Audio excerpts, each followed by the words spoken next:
2টা 30 মিনিটে আমরা খুব বেশি চেষ্টা করব কিক অফ করার, হয়তো 10-15 মিনিট এদিক সেদিক হতে পারে। তারপর বিকাল 4 ঘটিকায় আমাদের পুরস্কার বিতরণী যেটা অনুষ্ঠান, এখানে যে সেদিন যে কালি যারা বিজয়ী হবে বা রানার্স আপ হবে তাদের পুরস্কার নয়, টোটাল এই টুর্নামেন্টে best keeper, best discipline team, best scorer, best defender, best midfielder, এই ধরনের অনেক প্রাইজ এবং সঙ্গে প্রাইজ মানে 2000 টাকা করে রয়েছে, সেইগুলা দেবে। প্রথম পুরস্কারের সঙ্গে 50,000 টাকা আমাদের প্রাইজ মানি থাকবে, দ্বিতীয় পুরস্কারের সঙ্গে 25,000 টাকা আমাদের প্রাইজ মানি থাকবে। আমরা আর একটা জিনিস চিন্তাধারার মধ্যে নিয়েছি যে 32টা দল অংশগ্রহণ করেছিল, সেই 32টা দলের টিম ম্যানেজারকে আমরা আমন্ত্রণ জানাবো এখানে আসার জন্য। তাদেরও একটা জায়গা আমরা মাঠের মধ্যে আমরা ব্যবস্থা করব যে 32টা টিম ম্যানেজার যাতে একসঙ্গে বসে খেলা দেখতে পারে। গতবারও আমরা সেই ব্যবস্থা করেছিলাম, তো এই বছরও আমরা এই টিম ম্যানেজারদেরকে বিশেষভাবে বসার আমরা সুযোগ দেব। তো আমরা সব মিলিয়ে আমরা তার জন্য হাতে আমরা 3টা দিন আমরা হাতে রেখেছি ফাইনালের আগে, যেহেতু 8 তারিখ ফাইনাল। আমরা আগামী 3 দিন এই মাঠে অনেক কাজ হবে, মাঠকেও একটু ডেভেলপমেন্ট, যদি বৃষ্টি না হয় আমরা মাঠকে আর একটু ডেভেলপমেন্ট করব, মাঠের চারপাশকে আরো আমরা একটু সুন্দর করার চেষ্টা করব। গ্যালারিতে বসার যে গ্যালারিগুলোকে পরিষ্কার সহ অন্যান্য যদি কিছু থাকে আমরা করে, যাতে দর্শক সুন্দরভাবে খেলা। আমি দর্শকের কাছে কৃতজ্ঞ, মানে 99.9% দর্শক এইবার ফুটবলকে সাপোর্ট করেছে। আমরা তাদের কাছ থেকে খুব যথেষ্ট সহযোগিতা পেয়েছি, যে এখানে কোনো মনোমালিন্য ছাড়া 30টা ম্যাচ সম্পন্ন হয়েছে, কোনো ধরনের তর্কাতর্কি ছাড়া, কোনো ধরনের বিবাদ ছাড়া 30টা ম্যাচ সম্পন্ন হয়েছে। তার জন্য আমি এখানে অংশগ্রহণকারী 32টা ক্লাবের কাছে আমি কৃতজ্ঞ। আপনারা আমাদেরকে সহযোগিতা করেছেন, সহায়তার হাত বাড়িয়ে দিয়েছেন। স্পন্সর যারা আজকে আর্থিকভাবে সহায়তা করেছে তাদের প্রতি আমরা কৃতজ্ঞ। আর আপনারা ইউটিউবার, ব্লগার, সাংবাদিক যারা এখানে উপস্থিত হয়েছেন, আপনারা খেলাকে ভারতবর্ষ এবং ভারতবর্ষের বাইরে নিয়ে পৌঁছিয়ে দিয়েছেন মাতৃভূমি কাপকে। প্রিন্ট মিডিয়া যারা আছে, বিশেষ করে আমি প্রতিটি প্রিন্ট মিডিয়ার কাছে কৃতজ্ঞ। আমি অনেক খেলা দেখি, আমি স্পোর্টসের যে লাস্ট পেজটা আমি সবসময় আমি ফলো করি, কিন্তু মাতৃভূমি খেলার প্রতিটি ফার্স্ট রাউন্ড থেকে শুরু করে এইভাবে প্রতিটি খেলার ফটো আমি ডিস্ট্রিক্ট স্পোর্টস অ্যাসোসিয়েশনও খেলা চলছে, কিন্তু কোনোদিন প্রতিদিন ফটো ওদের বাইর হয় না, কিন্তু মাতৃভূমি কাপের প্রতিটি প্রিন্ট মিডিয়া ফটো বের করে দিয়েছে। এখানে 2টা ভালো দল ফুটবল খেলবে। জামালপুর এফসি আগের থেকেই ভালো, 2022-এর চ্যাম্পিয়ন, 2023-এর রানার্স আপ, এবং এই বছরও আর একটা ভালো টিম তৈরি করেছে। খেলায় তো হাজির থাকবে, আমি এখন বলবো না কি হবে। এবং অন্যদিকে আপনার ইসলামাবাদ 11 ব্রাদার্স টিমও আজকে ওরা ভালো একটা টিম নিয়ে এসেছে, এবং এই টিমটাই বিগত কোয়ার্টার ফাইনালও খেলেছে।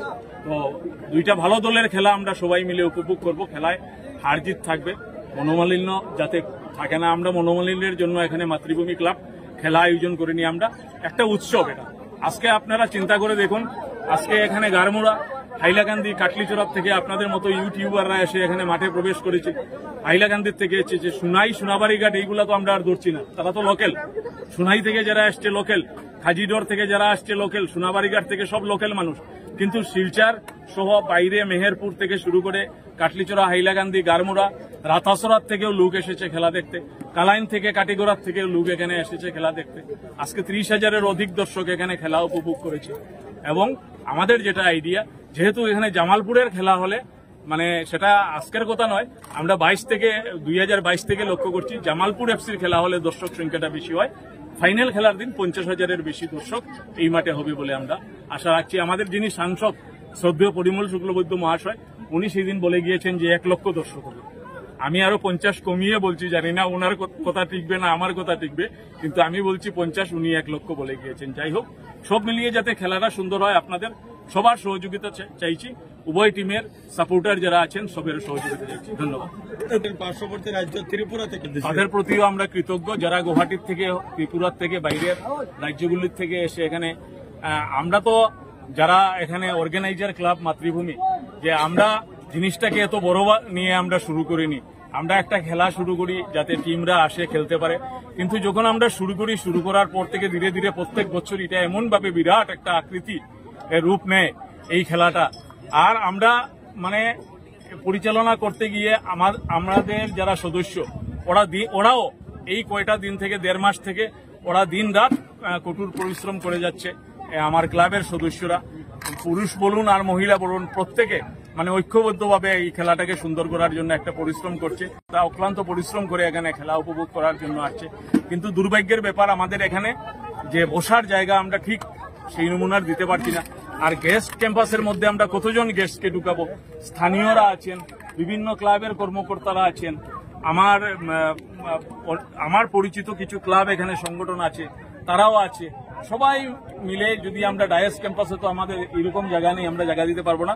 তবে 2025-এ আমরা একটা চিন্তাধারা যে এখানে আরো 3টা গ্যালারি আমরা কমপ্লিট করতে পারবো, যেহেতু অর্থ রিলিজ হয়েছে, ফাউন্ডেশনও হয়েছে। আমাদের পশ্চিম প্রান্তে 2টা গ্যালারি হবে এবং এই আমাদের ক্লাব হাউসের পার্শ্ববর্তী আরেকটা জায়গায় আরেকটা গ্যালারি হবে। তো আরো 3টা গ্যালারি হলে দর্শক তো হবে, এই বছর যে দর্শক হয়েছে আগামী বছর হবে, কিন্তু বসার একটা ব্যবস্থা আমরা করে দিতে পারবো। মাঠ নিয়ে আমি আমাদের মাননীয় সাংসদের সঙ্গে সেই দিন কথা বলেছি, উনি যেদিন এসেছেন, আবার ফাইনালের দিন আপনাদের সবাইকে নিয়ে আমি ওনাকে বলবো যে মাঠটা আমাদের একটু ডেভেলপমেন্ট করতে হবে, যাতে বৃষ্টি দিলে আমরা যাতে মাঠে কাদা না হয়।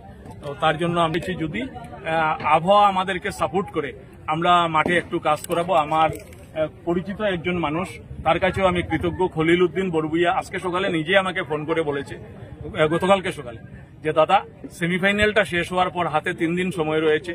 উনি পিডব্লিউডির একজন ভালো কন্ট্রাক্টর, উনি বলেছেন যে আমি এখানে যে সমস্ত কাজ করে দিতে হয় আমি করে দিয়ে দিব, আমার রুলার বা আমার গাড়ি দিয়ে আমি কোনো জায়গায় যদি কিচ্ছু করতে হয় তো সেটা আমি করব।